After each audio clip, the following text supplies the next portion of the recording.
I the a-hole for trying to get my daughter to include her sister in the wedding? My younger daughter got engaged earlier in the year. Her fiancé is a wonderful man and I'm thrilled for her. My older daughter has been single for quite some time. Naturally, we always expected that my Sarah would get married first, and I feel terrible for her that she's watching her sister live out her dream wedding without one of her own in sight. I tried to convince Louise to put off her wedding until after her sister was married, but both my girls thought that was ridiculous, so I didn't push. Louise's dress appointment is coming up in a few weeks, and both Sarah and myself were invited. I called Sarah the other day to check on her and see if she would rather go on a fun mother-daughter day with me if it was too painful.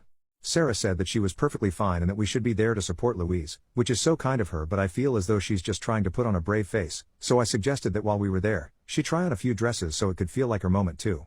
Sarah said that it was a terrible idea and that the focus should be entirely on Louise, and that she genuinely doesn't care that Louise is getting married first. She even said that she enjoys being single and doesn't know if she ever plans to marry, which breaks my heart because I've been dreaming about my oldest daughter's wedding my whole life. Sarah has apparently told Louise about my suggestion, and Louise now wants to uninvite me from the appointment. I feel like Louise is being insensitive to her sister and my brother and still agree, but Sarah is on her side. Edit. I'm not trying to imply that a woman can't be happy on her own. I simply believe that given Sarah's personality, she would really want a wedding for herself. She enjoys grandeur while Louise enjoys simpler pleasures. In my dreams of my daughter's wedding, I always envisioned a classic, grand wedding while Louise's wedding is shaping up to be more of a formal get-together.